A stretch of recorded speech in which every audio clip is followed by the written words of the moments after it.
détecte le jackpot. Nombreux sont ceux qui gravitent dans le monde du sport à vouloir le décrocher. Les sportifs, évidemment, ceux qui les entourent et les conseillent aussi, ceux qui innovent pour eux ou organisent des événements également.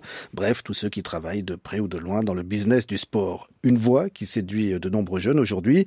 On est allé visiter cet été la Sport Management School de Lausanne, mieux connue sous l'acronyme SMS, que nous présente son président, l'ancien coach de tennis, François Franière.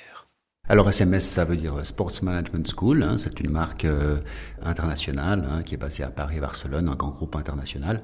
Et puis c'est une formation dans le management du sport, tout ce qui est sport business, tout ce qui est qui tourne autour du sport, dans les affaires, que ce soit dans l'événementiel, dans le management de sportifs, de carrière de sportifs, dans la communication, tout ce qui a à voir avec le sport au niveau du business. Et il y en a des choses qui ont à voir avec le sport dans le business parce que le sport, ça n'est plus seulement des compétitions, ça n'est pas seulement des sportifs, c'est vraiment maintenant un vrai gros business. C'est un des plus grands business au monde. Les ramifications sont absolument gigantesques. Donc, c'est vrai que quand on fait une formation dans le sport business, les ouvertures sont presque infinies parce que quand on pense tout ce qu'il faut pour créer un événement sportif ou tout ce que ça touche, il y a le sportif déjà, il y a comment est-ce qu'on gère la carrière d'un sportif, tout ce qui va autour du sportif lui-même pour qu'il puisse être performant. Il y a un agent, il y a un masseur, il y a tout le team médical, il y a les entraîneurs, il y a les coachs. Et puis ensuite, pour que ce sportif il puisse exercer son métier, il faut organiser un événement. Puis autour de l'événement, il y a la publicité, il y a l'organisation de l'événement lui-même, toute la logistique, la publicité. Puis ensuite, il y a la télévision, il y a les médias, tout ce qui va autour. Donc il y a la communication avec les médias. Je pourrais en parler longtemps. Puis après il y a toutes les fédérations sportives, que ce soit locales, nationales, internationales, qui ont aussi besoin de gens qui connaissent le sport et qui sont formés dans le management. Donc voilà, je pourrais mettre en longtemps, mais je pense que les ouvertures et les ramifications sont absolument énormes. Ça en fait des métiers qui n'existaient pas forcément il y a 20 ans, 10 ans, même 2 ans en arrière. Il n'y avait pas autant de métiers qu'aujourd'hui parce qu'il y a une perpétuelle nouveauté en fait. Oui, alors absolument. Déjà, le sport, c'est devenu de plus en plus grand, avec cette ouverture du sport, avec les médias, et puis on voit quand même beaucoup de sport à la télévision. On parle énormément de sport, de plus en plus. C'est une façon de se divertir pour le public qui est extrêmement intéressante et extrêmement populaire. Et puis en effet, ces dernières années, on voit aussi avec la situation qu'on vit, la communication est de plus en plus importante, elle change, elle devient beaucoup plus digitale, elle devient beaucoup plus par les médias comme tout ce qui est sur Internet. Et puis, c'est vrai que ça change tout le temps, il faut tout le temps évoluer avec son temps. Alors, qu'est-ce que vous offrez concrètement à vos étudiants ici à Lausanne ? Alors, une formation extrêmement large, justement. On a des intervenants qui viennent de tous les domaines, qui sont toujours liés au sport, que ce soit dans la gestion, comme je le disais avant, d'une carrière de sportif. Beaucoup de nos intervenants sont des sportifs eux-mêmes ou d'anciens sportifs professionnels ou au plus haut niveau mondial, donc ils connaissent très très bien le sport lui-même. Et ensuite, ils connaissent aussi le sport business, justement tout ce qui va avec, tout ce qui va autour, tout ce qui gravite autour du sport. Donc on leur offre toutes ces connaissances qui sont aussi bien pour le sport lui-même, ce dont un sportif a besoin, tout ce qui va avec la gestion d'une carrière de sportif, avec les revenus, avec l'argent qu'il a besoin, et puis tout ce qui est l'événementiel aussi, et puis avec tout le réseau de connaissances qu'on a dans le monde du sport, on peut offrir énormément de possibilités à nos étudiants. Et là, vous êtes très utile parce que votre réseau, François Franière, c'est un sacré réseau quand même. Ça fait des années maintenant que vous êtes dans le monde du sport. Alors c'est vrai, je vais ça me rajeunit pas, mais ça fait très longtemps que je suis dans le monde du sport, en effet, et je me suis rendu compte avec les années à quel point j'avais un réseau qui était important. Bon, quand on a vécu au plus haut niveau, j'ai vécu le tennis au plus haut niveau mondial pendant 10 ans sur le circuit. Donc dans le tennis, je connais à peu près le monde entier, on va dire. Et puis, les agents, les managers de ces joueurs de tennis qui étaient dans les top 5, top 10 mondiaux, c'est les mêmes agents et managers que ceux qui s'occupent de tous les sports différents, que ce soit dans le ski, le football, le basket, le baseball aux États-Unis, le golf, etc. Et puis, c'est un réseau, c'est une immense famille. Et puis, c'est vrai que je me suis rendu compte que je connaissais énormément de monde là-dedans. Ouais. Et grâce à ce réseau, vous pouvez permettre à vos étudiants non seulement d'acquérir de l'expérience, mais aussi de pratiquer des stages. Et ça, c'est extrêmement important aujourd'hui. Là, c'est un petit peu l'idée de tout ça. Comme j'aime souvent le dire, je me suis rendu compte, en faisant un petit peu le bilan de ma vie professionnelle, que finalement, ce que je faisais le mieux et ce que j'aimais le plus faire, c'était être un coach. Donc, j'avais été un coach dans le tennis, et puis ensuite, voilà, c'était énormément d'investissement, et puis c'était un petit peu trop aussi au niveau des voyages que j'ai fait autre chose. Mais dans l'entrepreneuriat, dans les sociétés que j'ai créées ou que j'ai eues, j'ai réalisé que le plus important pour moi, c'était de former des collaborateurs et que j'adorais toujours transmettre. Et grâce à tout ça, c'est quelque chose que j'ai dans l'âme. Ce que j'ai envie de faire surtout aujourd'hui, c'est retransmettre tout ce que j'ai appris. Et puis, justement, je connais des gens dans le monde entier, dans le monde du sport. Et puis, c'est des gens que je connais très bien et à qui volontiers m'ouvrent des portes pour nos étudiants, pour aller faire des stages, que ce soit chez Octagon, qui est une des deux plus grandes sociétés de management sportif du monde, que ce soit le tournoi de tennis de Genève, où Thierry Grinnell est le directeur, que ce soit la Fédération suisse de golf, que ce soit quelque autre sport, que ce soit, je connais vraiment beaucoup de monde et ça nous ouvre des portes pour pouvoir offrir des possibilités de stage à nos étudiants. Alors le sport a beaucoup changé ces dernières années. Quand est-ce qu'il est devenu, à votre avis, vraiment sport business? Parce que vous avez connu encore le sport à l'ancienne, si je puis dire. Il y a un moment où il y a eu un tournant, un déclic, une année charnière peut-être?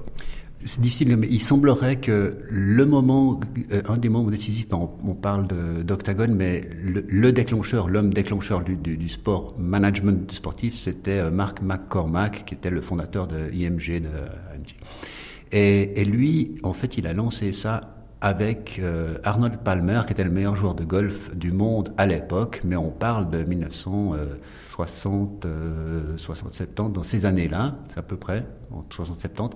Et Arnold Palmer qui était une star vraiment, et puis Mark McCormack s'est rendu compte que là il y avait de l'argent à faire et qu'il fallait vendre cette image. Et il semblerait que l'origine du vrai sport business soit à peu près de cette période-là. Ouais, et puis du coup, les politiques sont devenus très proches du sport. Tout le monde a vu qu'il y avait un réel intérêt, qu'il y avait un réel enjeu à être proche des sportifs, proche des événements sportifs. Ben oui, parce que comme on le voit, ça a un tel impact sur la société. C'est vraiment le sport, c'est devenu vraiment un phénomène de société. On voit l'engouement qu'il y a pour le sport. Quand on regarde l'engouement autour d'un match de football, d'une finale de Coupe du Monde, ou même de matchs où deux nations se rencontrent, ou de villes se rencontrent. Quelque part, c'est vraiment un événement, c'est un phénomène de société qui est extrêmement important, où il y a beaucoup d'argent, il y a beaucoup d'impact, il y a beaucoup de pouvoir derrière. Et puis c'est pour ça que les politiques se rapprochent aussi de ça. Oui. Si on prend l'exemple d'un match de foot, qu'est-ce que vous pouvez concrètement proposer à vos étudiants par rapport à un match de foot? On va citer quelques exemples. Qu'est-ce qu'ils peuvent apprendre pour pouvoir être utiles peut-être un jour au destin du football ou à un grand match de football? D'abord, comprendre ce que c'est le sport et ce qui va autour des athlètes. Parce que le cœur du sport, ça reste l'athlète. Si l'athlète est performant, les gens, ils veulent voir, le public veut voir des performances. Le public est fasciné par des performances d'athlètes. Donc, l'athlète, il est au cœur de tout ça. D'abord comprendre ce que c'est qu'un athlète professionnel et tout ce qu'il faut, tout ce que ça demande pour qu'il puisse vraiment être au plus haut niveau mondial. Et puis ensuite, une fois que l'élève comprend ça, ou que l'étudiant comprend ça, ou que la personne comprend ça, comprendre toutes les ramifications et tout ce qui va autour et tout l'impact que ça a tant au niveau social qu'au niveau de la communication, qu'au niveau de la vente, qu'au niveau du sponsoring, qu'au niveau de tout ce qui tourne autour de l'événement sportif où ce sportif, cet athlète va se présenter. Et une fois qu'on a compris tout ce qui va avec, on peut vraiment impacter la façon de créer l'événement et de le communiquer. Vous mettez l'athlète au centre, c'est bien de l'entendre, parce que des fois on se pose des questions quand même dans le sport business. On se dit, est-ce qu'on pense encore à l'athlète ou est-ce qu'il n'est plus... Des fois, par exemple, ok, sur glace, les joueurs sont échangés du jour au lendemain. On se dit, mais dans le sport business, est-ce que l'athlète est encore toujours au centre? Selon vous, oui. Je suis pas sûr que pour tout le monde, l'athlète soit au centre, parce qu'évidemment, il y a les sponsors, il y a des organisateurs d'événements, eux, il y en a souvent, ils oublient que l'athlète est au centre. Ils l'oublient souvent. Et c'est très important parce qu'ils voient leur porte-monnaie, ils dépensent de l'argent, ils investissent, ils ont envie d'avoir un retour sur investissement. Ce qui est tout à fait compréhensible, je juge pas ça. Mais la clé reste et restera toujours l'athlète. Parce que si l'athlète n'offre pas une performance exceptionnelle, le public se lasse et le public n'a plus envie de voir, il va pas venir regarder. Le public est assez gâté, on a un tel niveau d'excellence dans le sport, dans tous les sports aujourd'hui, que le public est devenu très exigeant. Et c'est cet athlète et sa performance qui restera toujours le cœur du succès d'un sport. Le public qui a été privé de compétition ces derniers mois à cause de la pandémie, évidemment. Est-ce que ça a peut-être suscité certains doutes, ça a remis des choses en question, peut-être aussi pour vous, ici, par rapport à vos étudiants? Vous avez dit peut-être que le sport pourrait se retrouver en danger ou pas forcément? Pas vraiment, parce que on voit aussi qu'il y a des événements, des tournois de tennis, des tournois de golf, des tournois de foot. Les compétitions ont continué sans spectateurs et ça montre quand même que la télévision suffit, les médias juste retransmettre. Les gens ont envie de voir le sport. Le sport doit continuer. Les gens veulent ce sport parce que des sponsors auraient jamais continué à jouer le jeu s'il n'y avait pas un retour quand même sur investissement. Alors évidemment, il est moindre quand il n'y a pas de public présent, mais la télévision, les droits de télévision et tout ça, ça permet quand même encore de rentabiliser plus ou moins une manifestation. Donc non, je suis absolument pas inquiet pour le sport et ça nous a pas remis en question. Est-ce que le sport va continuer, le sport professionnel va continuer? Non, au contraire. Quel est le métier du futur, selon vous, celui qu'il faut peut-être viser aujourd'hui en disant « Ouh là, il pourrait y avoir des perspectives intéressantes pour le futur » Je vais donner une réponse très, très suisse, mais c'est vraiment ma réponse. Alors, je pense, idéalement, ce serait le bachelor, parce que c'est vraiment la formation de base. Elle dure évidemment 3 ans, mais elle est extrêmement complète. Et puis, elle ouvre toutes les portes. Elle ouvre toutes les portes. C'est un petit peu plus qu'une matu gymnase avec une matu derrière, parce que on est déjà plus dans le spécifique. On a des connaissances qui sont très spécifiques. Mais dans le sport business, c'est une véritable maturité qui permet après d'aller dans n'importe quelle direction et qui donne en fait beaucoup plus que juste des connaissances de base. Elle donne des connaissances déjà assez approfondies dans tous les domaines. On peut toujours se spécialiser après, mais le bachelor, c'est vraiment la filière qui permet de se rendre compte de ce qu'on aime, d'avoir les connaissances globales et vraiment de se rendre compte de ce qu'on est, dans quelle direction on a envie d'aller. Vous venez du terrain. Est-ce que les études peuvent remplacer le terrain ou est-ce que c'est bien aussi que les jeunes pratiquent le sport, soient peut-être au contact du terrain en plus de leurs études? Est-ce que c'est conseillé? Alors c'est toujours un avantage parce que quand on est sur le terrain soi-même, on sait ce que l'athlète peut ressentir. Quand on n'y a jamais été, on peut pas comprendre ce que l'athlète ressent. Donc c'est évidemment un avantage d'être ou d'avoir été sur le terrain. C'est pas indispensable, mais et puis ça, j'ai toujours trouvé que les anciens athlètes de haut niveau amènent quelque chose aussi dans la vie professionnelle. Ils ont un bagage qui est souvent sous-estimé et que eux-mêmes sous-estiment, parce que il faut avoir une certaine, ça dépend du caractère ou du genre d'athlète qu'on était, mais il faut une certaine rigueur, une espèce de, comment on dit chez nous, du dur au mal, une résilience, de souffrir et d'accepter, discipline. Donc c'est vraiment des qualités qui existent et qui peuvent énormément rendre service dans la vie professionnelle. Le sport a beaucoup évolué ces dernières années. Est-ce que vous aimez le sport d'aujourd'hui, le sport de 2021, ce qu'on nous propose en Suisse ou à l'étranger, enfin sur la planète sport? Est-ce que j'aime le sport? Oui, j'aime le sport d'aujourd'hui. Moi, j'aime le sport de toujours. Il est peut-être un tout petit peu, à mon goût, mais c'est les années aussi, à mon goût, peut-être un tout petit peu trop, comment est-ce qu'on va dire ça? C'est devenu un show, un petit peu trop. J'aime bien. Vous n'allez pas me dire trop business? Presque, à mon goût, oui, presque trop business, mais ça fait partie de l'évolution. Moi, j'aime le sport pur, le sport, mais ça, c'est un idéalisme, il faut s'adapter à notre monde qui évolue. Mais oui, alors je regarde toujours beaucoup de sport, je pratique toujours beaucoup de sport, je regarde beaucoup de sport à la télévision, je m'intéresse toujours au sport. Ouais, j'aime le sport, même s'il y a des moments où il évolue pas dans une direction que j'aime pour certains sports, mais en règle générale, ouais, j'aime le sport d'aujourd'hui. Est-ce que vous pensez que dans certains domaines, le sport pourrait revenir en arrière. On sent bien maintenant qu'il y a une pression populaire sur le CIO notamment, qui dit qu'il faut dépenser moins, il faut faire plus attention à l'écologie, il faut moins voyager à travers la planète. Est-ce que ce genre de réflexion pourrait modifier ce que l'on est en train de connaître du sport d'aujourd'hui et peut-être faire revenir les choses en arrière ?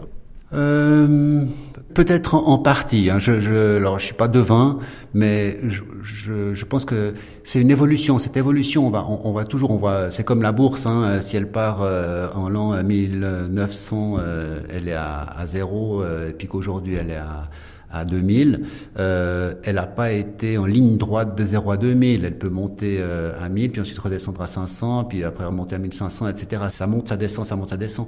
Donc je pense que l'évolution du sport, c'est un petit peu la même chose. On part sur du ultra commercial, ultra business, puis ensuite on se dit ça va pas, on va revenir un petit peu en arrière, puis après on va repartir à la hausse.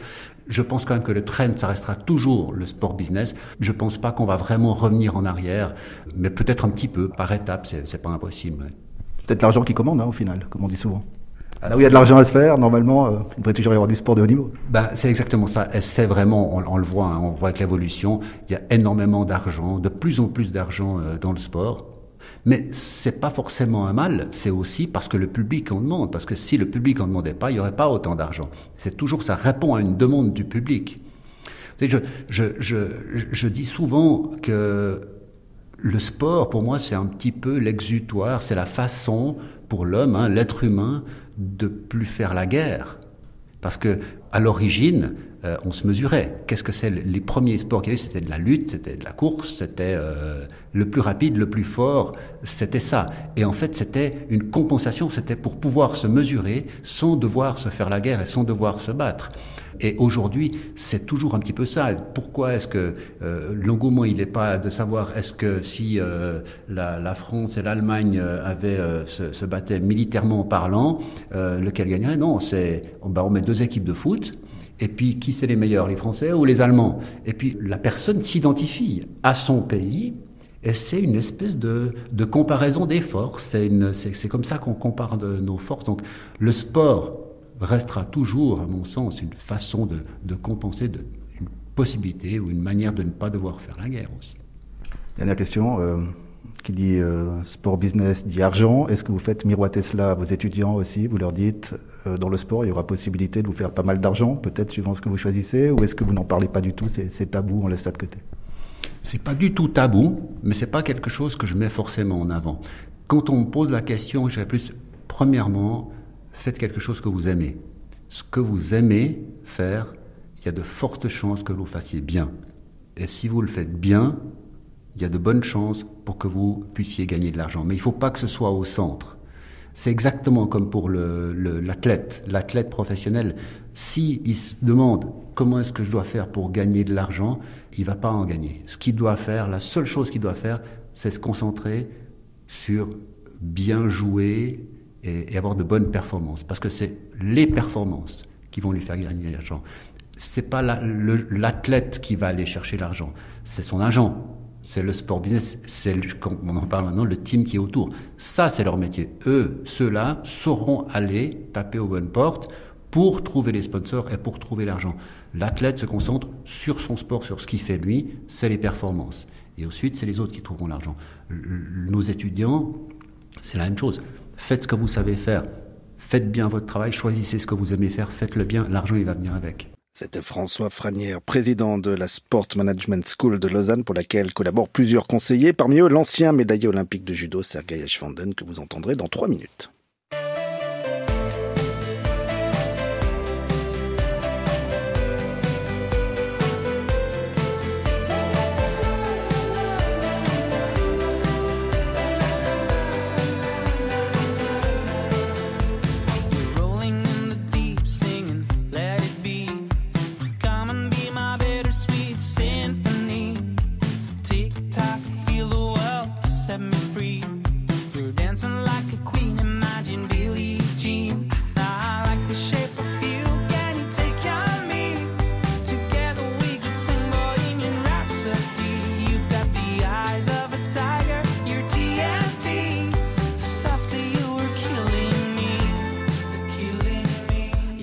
Karaoke girl, you put me into heaven 24/7,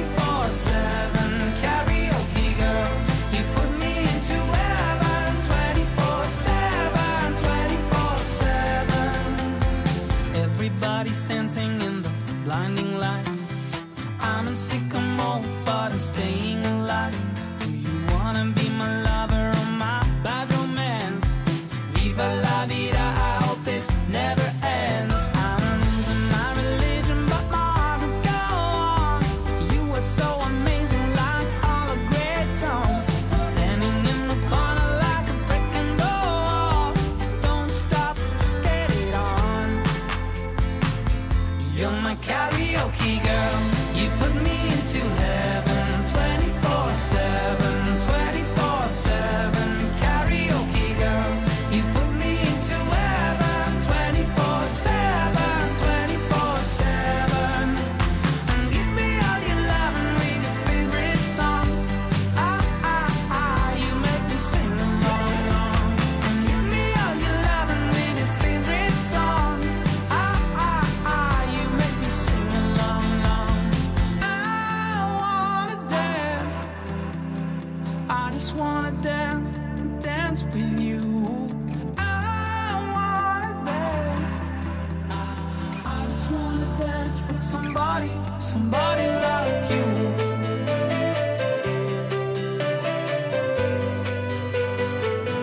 You're my karaoke girl. You put me into heaven 24/7, 24/7. Karaoke girl.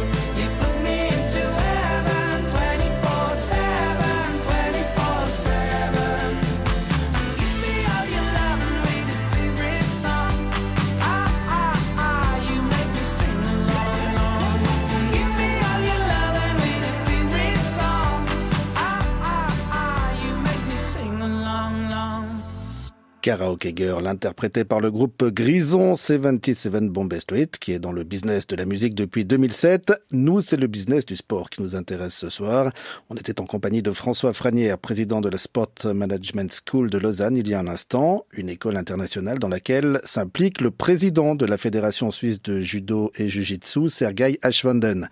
Il est conseiller spécial de SMS. On lui a demandé si l'idée derrière cet engagement était la transmission de connaissances pour lui qui a été athlète de haut niveau, médaillé olympique également. C'est une des idées, mais c'est pas l'idée première. Je crois que l'idée première, de manière générale, et c'est une des raisons, entre autres aussi, pourquoi je fais de la politique, c'est de faire évoluer le sport au sens général du terme, donc de faire évoluer le sport lié à l'académie et aux études, et automatiquement d'améliorer, on va dire, l'offre sportive en termes d'enseignement dans notre magnifique canton qui est quand même, du point de vue du sport administratif, je précise, à la pointe internationale. Et j'estime, certes c'est un avis personnel à définir s'il est objectif ou subjectif, qu'on a un bon potentiel d'amélioration et au niveau justement de l'enseignement du sport. Alors là on parle du sport business et de l'administration sportive. J'estime qu'il y a encore un potentiel qu'on peut améliorer. C'est la raison pour laquelle je me suis engagé avec cette école. Est-ce qu'on peut aller jusqu'à dire que Lausanne est un centre mondial du sport qui s'ignore? C'est une excellente question. Je crois pas que Lausanne, respectivement le canton de Vaud, s'ignore. Ça, je ne crois pas. Pour tout ce qui est lié au sport international, au business du sport, à l'innovation du sport, à l'administration du sport, je pense que autant la ville de Lausanne que le canton ont fait un bon travail, voire un excellent travail. Maintenant, si on veut comparer ça un petit peu à une discipline sportive que tout le monde connaît, on est, j'ai envie de dire, dans la Champions League en termes de football. Et il consiste à rester dans le peloton de tête. Donc il est vrai que la concurrence est rude par rapport à d'autres pays étrangers et il faut trouver des outils et des moyens qui nous permettent de rester compétitifs. Mais à ce niveau-là, je pense que autant la ville de Lausanne que le canton ont fait un bon travail, un excellent travail. Il s'agit maintenant de le peaufiner et de continuer à améliorer. Oui, parce que si vous parlez sport business à des jeunes, beaucoup vont vous dire c'est aux États-Unis qu'il faut aller, c'est eux qui sont leaders, c'est eux qui ont une longueur d'avance. Or, on a quand même en Suisse, à Lausanne, tous les atouts pour pouvoir concurrencer les États-Unis, non ? Oui, alors il est vrai que les jeunes ont peut-être tendance, à tort ou pas, libre à chacun de le définir, de s'identifier aux États-Unis où il y a une culture aussi un petit peu de la communication, de la visibilité et du moi-je qui n'est pas forcément dans nos gènes et dans notre ADN et encore moins en Suisse. Donc automatiquement, il est vrai qu'on se tourne plutôt vers ces pays, respectivement ces grands pays qui ont aussi une visibilité qui est nettement supérieure à la nôtre. Il suffit de voir le nombre d'habitants entre la Suisse et les États-Unis. Je crois qu'aujourd'hui, effectivement, il s'agit aussi de se faire connaître, il s'agit aussi de communiquer, de se montrer. Et là, effectivement, on a peut-être un petit peu à travailler à faire aussi de notre côté et de changer peut-être aussi un petit peu les cultures pour amener un peu plus de visibilité. Vous parlez beaucoup de communication, c'est la clé pour vous? C'est vraiment dans ce domaine spécifique qu'il y a des efforts à fournir maintenant? C'est un des domaines sur lequel il y a des efforts à fournir. Il faut communiquer, il faut permettre aux jeunes de croire que le sport est en partie un business, mais il est assez large. Il ne se limite pas uniquement à être manager du sport, il ne se limite pas uniquement à gérer des clubs de foot ou des clubs sportifs ou des associations sportives, mais c'est relativement large, c'est une palette même extrêmement large. Je ne vais pas citer toutes les possibilités qu'on a, de risque d'en oublier certains, mais je crois que c'est à ce niveau-là qu'il faut travailler, optimiser, étant donné que l'on est petit, peut-être de se spécialiser dans certains domaines. Je pense que cette école a choisi un bon créneau. C'est un créneau dans lequel aujourd'hui on n'a pas forcément beaucoup d'écoles et je trouve ça relativement intéressant comme challenge, respectivement comme étude pour des jeunes de notre pays et de notre canton. Vous étiez athlète de haut niveau, médaille olympique, vous avez pris votre retraite. Est-ce qu'à ce moment-là, une école comme celle-ci vous aurait été utile? Elle m'aurait été très utile pour la simple et bonne raison que c'est que j'ai toujours... respectivement, ça a toujours été très clair pour moi de ne pas vouloir être entraîneur et de ne pas travailler, on va dire, sur le terrain parce que tout simplement, je sais l'investissement qu'il faut quand on est entraîneur, je sais les heures sur lesquelles il faut passer et se sacrifier et j'estime en avoir fait suffisamment en tant qu'athlète. Donc je n'avais pas forcément cette envie et cette vocation. De ce fait, je pense qu'aujourd'hui, effectivement, c'est quelque chose que j'aurais aimé avoir parce que c'est dans ce domaine-là que je voulais me spécialiser, c'est dans ce domaine-là que je voulais travailler et c'est vrai que l'offre n'a pas été forcément très conséquente et je trouve que c'est un excellent complément, cette école, par rapport à ce qui est déjà existant dans notre canton.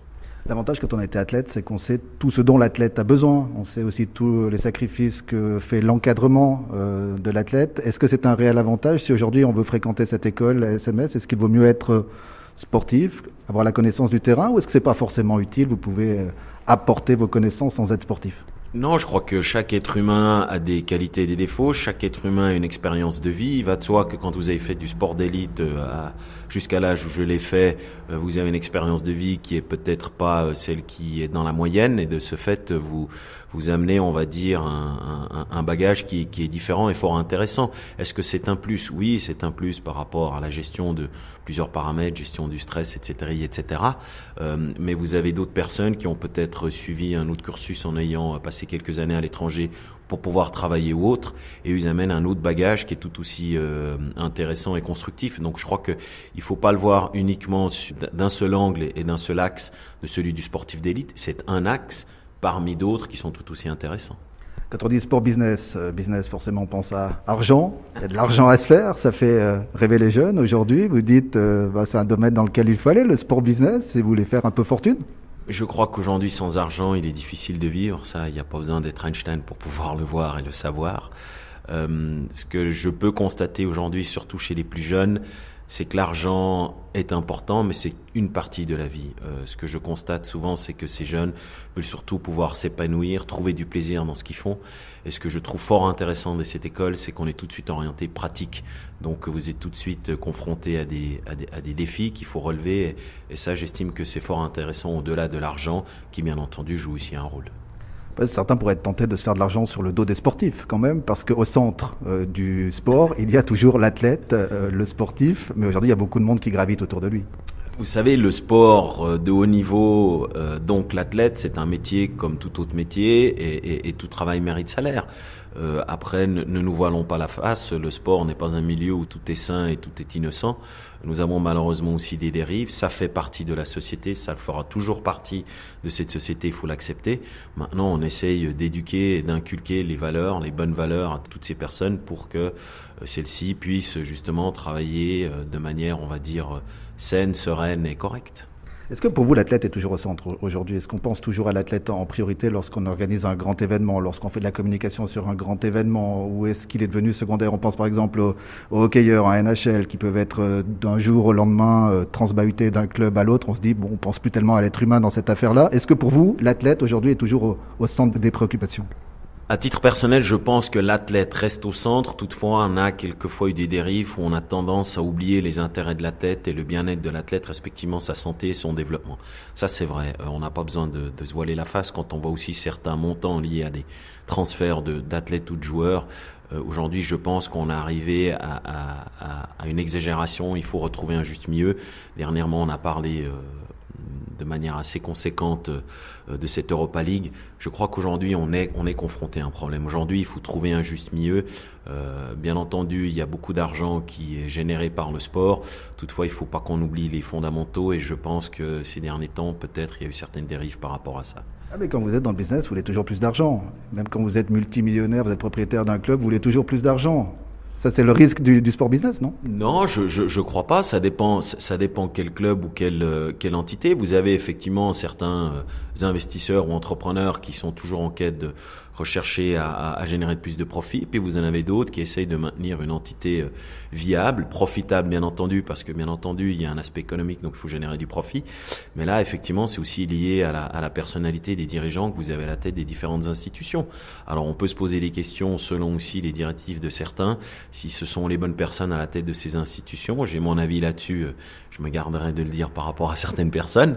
Mais là aussi, bah oui, on a des bons exemples comme des mauvais exemples. Vous savez, j'ai pas toujours été un fan de Christian Constantin, mais c'est quelqu'un qui gagne très bien sa vie et qui met quand même beaucoup d'argent dans un club à fond perdu. Est-ce que c'est quelqu'un de mauvais ou pas? Certains vous diront que oui, parce que sa manière de travailler peut-être consiste justement à générer du profit à outrance. De l'autre côté, il réinvestit pour le bien quand même de tout un canton. Quelle est la balance? Libre à chacun d'interpréter, mais je crois qu'effectivement on a quand même un peu de tout. Et aujourd'hui, il faut, selon certains sports et certaines disciplines, réajuster le curseur. Moi, je dirais que Christian Constantin est un sportif. Il a été footballeur, il connaît le milieu, il sait ce qu'il fait. Il y a d'autres dirigeants de sport, de clubs, qui ne viennent pas du tout du milieu du sport et qui sont là juste pour faire du fric. On a des exemples, que ce soit Manchester United, pour pas les nommer. On a également des propriétaires de clubs en Italie ou en Espagne, où effectivement, aujourd'hui, quand on voit la dette de certains de ces clubs, on se pose la question. Aujourd'hui, j'estime toujours que le dernier mot, c'est comme en politique, revient au peuple. Donc, c'est-à-dire aux fans et aux supporters. Il faut que ces gens-là puissent s'identifier. Du moment qu'ils n'arrivent plus à s'identifier avec une cause, il faut qu'ils réagissent. C'est quand même eux qui ont le dernier mot et ça doit rester important. Maintenant, effectivement, vu les montants investis, on peut se poser la question. Il y a une crise qui est passée par là, une grosse crise. Est-ce que ça peut peut-être remettre les choses à plat? Ça peut peut-être faire revenir certains en arrière? Est-ce que le sport est à un tournant ou est-ce que vous pensez que ça va continuer? C'est toujours la fuite en avant?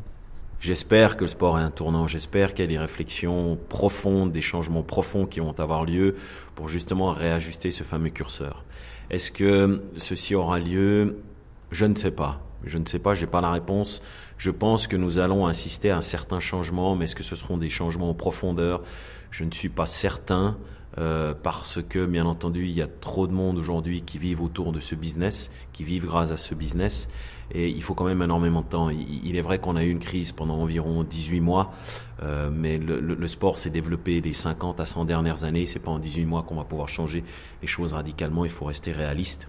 Donc espérons que cette crise a été un déclencheur, mais ça va quand même prendre encore bien plus de temps que ce que l'on veut croire.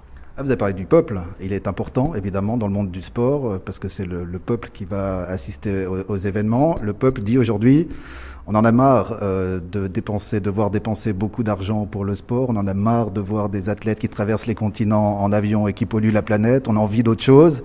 On sent bien qu'il y a quelque chose qui se trame et qu'il y a des réflexions qui doivent être menées maintenant. Non, mais je crois que alors la population, en tout cas, j'ai envie de dire occidentale et peut-être, on va dire, des pays riches, sont conscients qu'aujourd'hui on est lié à un aspect surtout climatique et réchauffement climatique et qu'il faut faire des concessions pour qu'on puisse pouvoir penser à nos générations futures. Le sport est une des parties prenantes qui fait partie de l'accélération de ce réchauffement climatique. Les gens du sport aujourd'hui se posent également des questions par rapport à ça. Diminuer les déplacements, peut-être éviter de faire 8 fois l'aller-retour entre l'Europe et l'Amérique du Nord par exemple, pour certaines disciplines, mais de créer des formes de circuits où on reste un certain temps à un même endroit. Je crois qu'aujourd'hui, ces réflexions ont lieu. Bien entendu, c'est des business models ou des modèles économiques qui ont été mis en place et qui ont besoin de temps pour pouvoir arriver à ce changement. Mais je crois que la communauté sportive et les sportifs sont conscients de ça et on y travaille. Mais c'est vrai qu'il faudra quand même un petit peu de temps. Oui, on parle de cette problématique dans le ski notamment. Et ce qui est intéressant dans le ski, c'est que ça vient des athlètes. C'est eux qui ont interpellé la FIS en disant il faut réfléchir au calendrier maintenant. Alors effectivement, on a parlé de la FIS et du circuit blanc et j'espère qu'effectivement on aura tendance, pour parler spécifiquement du ski, une réflexion qui va un petit peu dans ce sens, mais on a également d'autres disciplines sportives où il faut à mon avis réfléchir aussi dans cette direction. Et c'est bien que les athlètes se manifestent parce que bon, l'athlète, a priori, il doit d'abord se concentrer sur ses performances, son entraînement pour être au top et il n'a pas forcément le temps de faire de la politique. Mais en même temps, s'il ne fait rien, il y a beaucoup de choses qui vont changer. Alors bon, ça c'est libre à chacun. Personnellement, je trouve que c'est très bien qu'il y ait des athlètes qui donnent leur avis, qui se positionnent politiquement. Alors je pense qu'il faut non plus pas toujours utiliser la plateforme qui est à disposition pour revendiquer des aspects politiques. Pourquoi ? C'est pas que je dis qu'il faut les mettre de côté ou les mettre sous pression, c'est que tout simplement vous avez quand même des athlètes de cultures différentes, de mentalités différentes. Et il est vrai que la plateforme sportive est là pour pouvoir, on va dire, évoluer, développer et montrer ses performances sportives. Par contre, par après, si vous avez des positions, des revendications politiques, j'estime que c'est la liberté d'expression, qu'il faut la respecter. C'est très bien que des athlètes donnent leur avis par rapport à ça. On en a plusieurs qui le font sans autres. On est des gens précurseurs comme un Mohamed Ali à l'époque. Et c'est des gens dont on se souvient parce qu'ils se sont battus pour des causes au détriment même de leur propre carrière. Votre sport, c'est le judo, Sergei Ashfanden. Est-ce que c'est un sport business, le judo ? Parce que quand on parle de sport business, on pense tout de suite au foot, des sports où il y a beaucoup d'argent. Est-ce que le judo est du sport business ? Le judo a bien évolué et c'est juste comme ça. Je crois qu'à l'époque où moi j'en faisais, on était à l'état embryonnaire du développement du sport et du fait que ça devienne aussi un métier, parce que c'est vrai que quand moi je faisais de la compétition, ça me coûtait entre 50 et 70 000 francs et j'avais aucune recette si ce n'est certains mécènes qui me permettaient de financer ma saison. Aujourd'hui, vous avez, grâce à une tournée mondiale, la possibilité, où on donne la possibilité à ces athlètes de gagner de l'argent au travers de primes et de ce fait de pouvoir vivre. Et je crois que ça, c'est quand même important. On n'est pas du tout dans des montants qui correspondent à d'autres disciplines sportives qu'on vient d'évoquer. Donc oui, une évolution de ce sport. Je pense que c'est très bien d'aller dans cette direction et on a encore de la marge jusqu'à ce qu'on tombe dans certains excès. Est-ce que vous pourriez conseiller à un jeune aujourd'hui qui vient au SMS de regarder vers le judo en disant regarde, il y a peut-être des choses à faire parce que c'est une discipline qui n'est pas sur le devant de la scène pour l'instant? Mais bien entendu, mais toutes les disciplines sportives, il y a de toute façon encore des choses à faire, un potentiel à faire. Maintenant, si on parle spécifiquement de la discipline qui m'est chère, le judo, oui, il y a un potentiel d'amélioration. On a des cultures différentes. On sait que dans les pays de l'Est et asiatiques, les sports de combat en général ont une forte reconnaissance au niveau de la société, ce qui n'est pas du tout beaucoup moins le cas en Europe de l'Ouest, par exemple. Et là, effectivement, il y a un travail à faire d'éducation, peut-être, de promotion aussi. Tout dépend dans quel pays on se trouve. Donc oui, il y a plusieurs chantiers sur lesquels on pourrait travailler qui seraient fort intéressants. Encore une question, dernière question philosophique. Le sport, aujourd'hui, le sport de 2021 est un sport qui vous plaît, Sergei Ashfanden? Mais moi, le sport me plaît de toute manière parce que je suis un fan de sport. J'adore regarder tout ce qui est lié au sport. Je regarde tout ce que je peux dès que c'est possible, même en direct. Pourquoi ? Parce que vous pouvez mettre l'argent que vous voulez, vous pouvez mettre les contraintes que vous voulez. Ça reste des émotions, ça génère des émotions, bonnes ou mauvaises. Ça suscite des discussions fort intenses, voire même des conflits certaines fois, que ce soit juste entre amis autour d'une bière ou d'autres choses. Et ça, je crois qu'on pourra jamais l'enlever. Et ça, c'est la base du sport. Dernièrement, je m'amusais à aller un petit peu sur YouTube pour voir certains résumés d'événements sportifs ou de sportifs. Et c'est vrai que quand on voit tout ça et qu'on voit les émotions que ça génère, je crois que ça a aucune valeur. L'argent ne pourra jamais remplacer ça et c'est pour ça que je continuerai toujours à aimer le sport. L'amour du sport, c'est la condition première qui doit motiver toute personne qui désire faire carrière dans le business du sport. La rentrée des classes pour le bachelor à la SMS de Lausanne est fixée au 23 septembre. La formation dure 3 ans et comprend 2 stages. Il est grand temps d'ailleurs de vous intéresser à la rentrée si vous ne l'avez pas déjà fait. Sinon, continuez à profiter de la mer avec Billy Bird et ses déferlantes par exemple.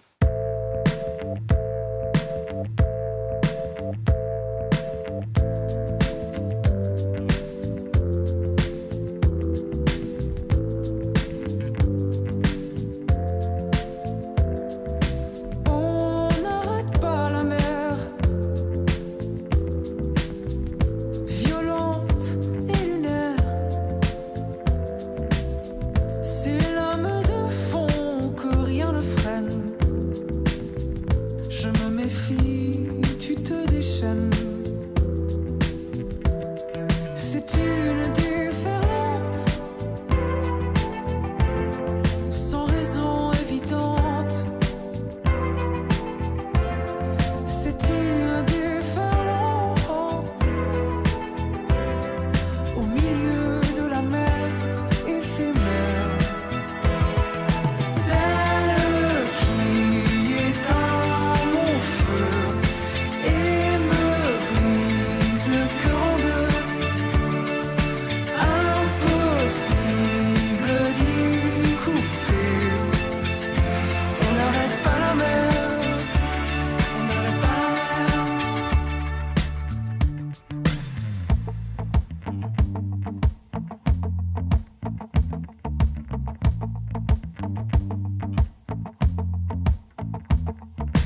Comme une avalanche, tu t'étires, te déhanches.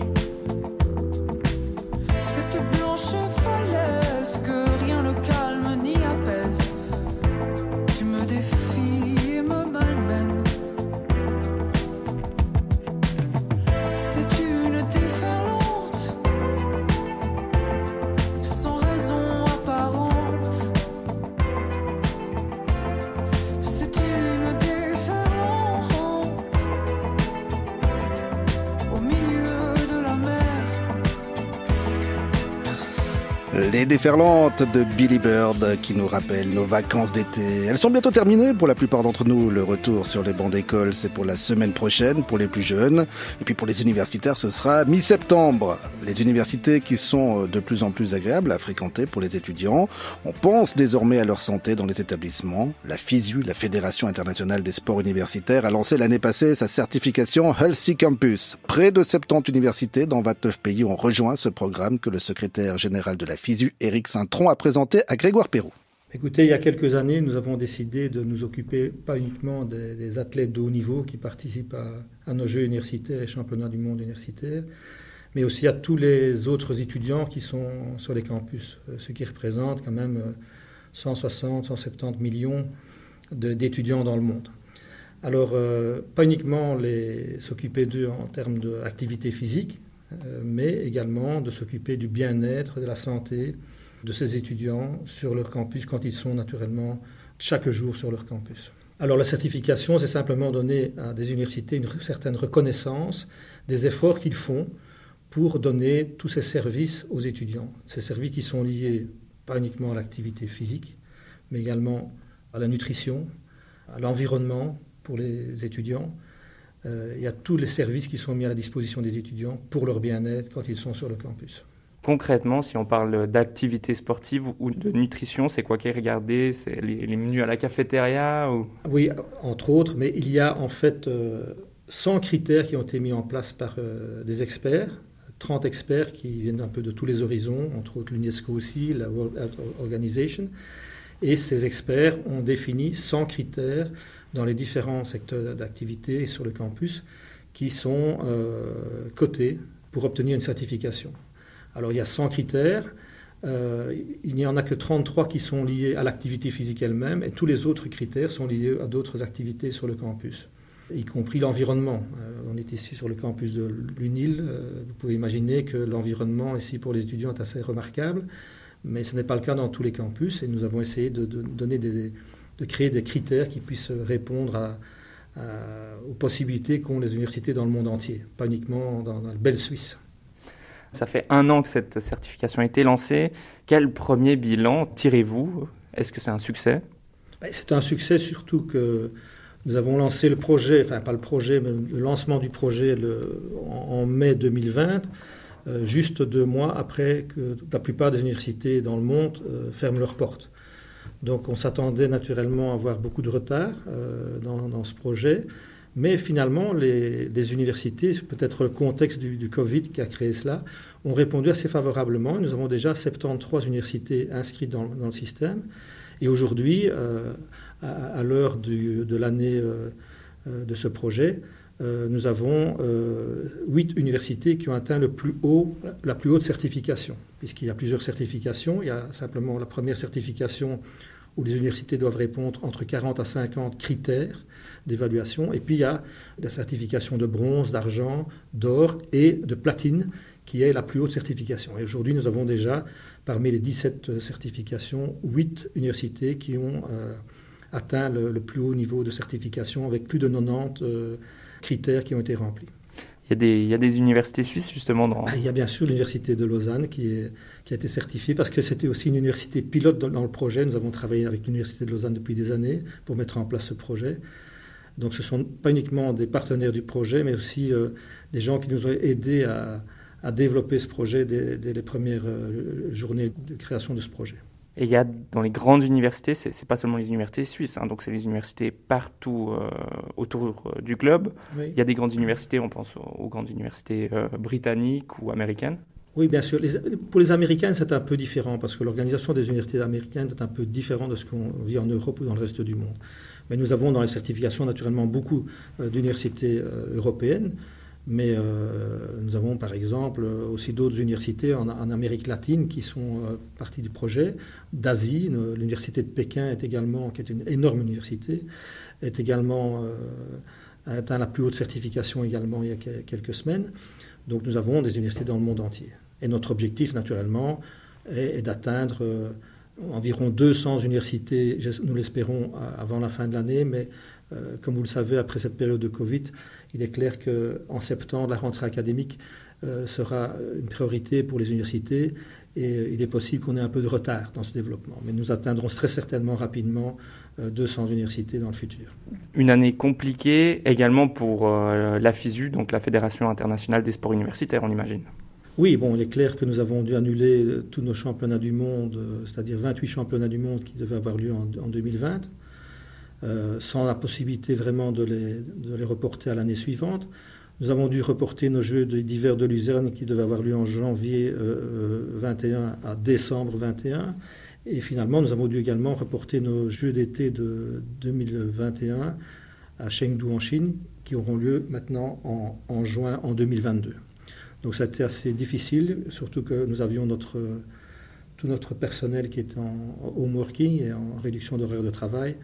Donc ce n'est pas facile de gérer une fédération avec des gens à la maison et en plus les événements reportés. Alors lancer un certificat qui touche également le bien-être, alors que les étudiants n'ont pas forcément passé une très bonne année également. Mais justement, je crois que c'est l'occasion de motiver et les milieux académiques de se pencher davantage sur le bien-être de leurs étudiants sur les campus. Ce n'est pas nouveau, et si nous avons lancé ce projet, c'est parce que nous savons très bien que beaucoup d'étudiants, par exemple, ont des problèmes de gestion du stress. Et ça s'est certainement accentué avec cette période de Covid. Et je pense que le programme qu'on a mis en place maintenant a séduit beaucoup d'universités parce que c'est un moyen aussi de coordonner le travail au sein du campus avec les différents départements qui s'occupent des différents secteurs d'activité sur le campus.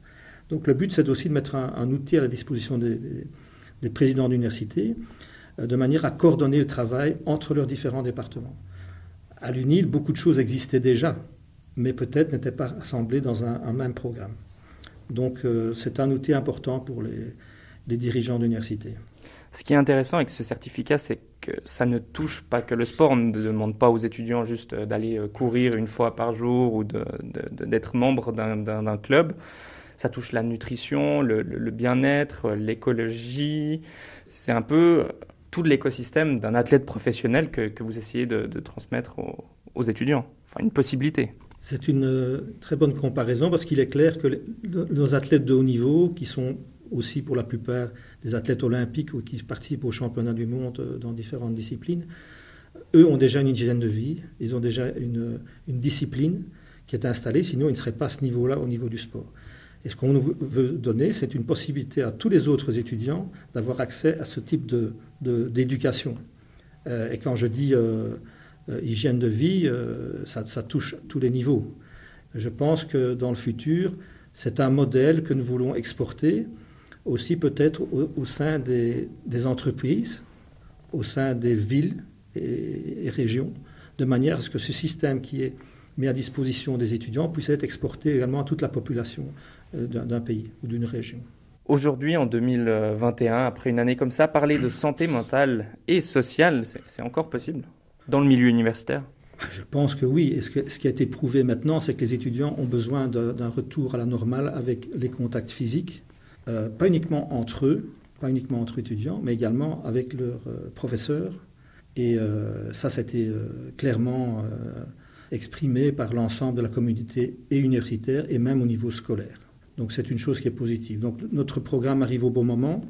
Nous voulons aussi faire de ce programme un moyen qui nous permettra dans le futur d'éduquer toute cette jeunesse à poursuivre ce modèle dans leur vie active. Quand ce sont des étudiants, donc ils seront amenés demain à être dirigeants d'entreprise ou avoir des fonctions importantes, et de transmettre cette bonne habitude de vie à leurs employés, à leurs collègues et à leur famille également, puisqu'ils auront, si j'espère, la chance d'avoir une famille. Pour le futur de cette certification-là, elle est âgée uniquement d'une année. Vous le voyez comment, le futur ?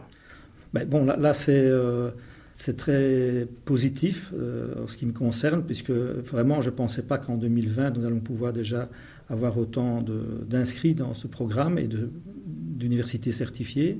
Nous aurons dans un an ce qu'on appelle la deuxième phase, c'est-à-dire que nous allons faire un audit des universités qui ont reçu une certification pour la renouveler, pour la confirmer, et cela, ça se fera naturellement avec des experts qui vont se rendre sur les universités.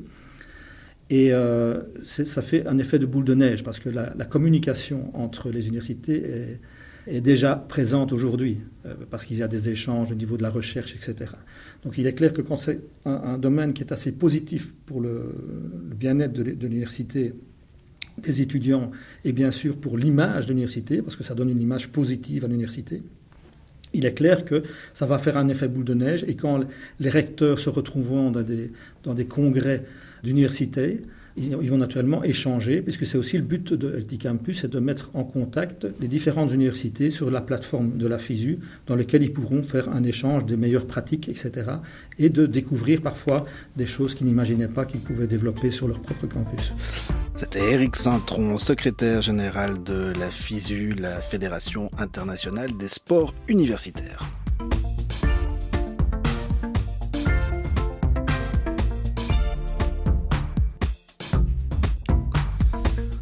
On vous a donné tout au long de cette soirée les résultats des 32e de finale de la Coupe de Suisse. Pas de surprise pour l'instant, tous les clubs de Super League se sont qualifiés. Lausanne, c'est bon. Sion, c'est bon également. Young Boys, Saint-Gall, Zurich, qualifiés pour les 16e de finale. 2 résultats qui viennent de tomber, 3 même. La qualification de Stade Lausanne-Ouchy qui a battu Rapperswil à l'extérieur 3-2. Élimination par contre de Vevey United, 3-1, battu par Kriens. Et puis l'élimination de Delémont à l'instant, défaite 6-0 à domicile contre Winterthur. Pour l'instant, si j'ai bien compté, il y a 9 clubs romans qui sont qualifiés pour les 16e de finale de cette Coupe de Suisse. Merci d'être avec nous en ce samedi soir sur La Première. Il est tout juste 22h.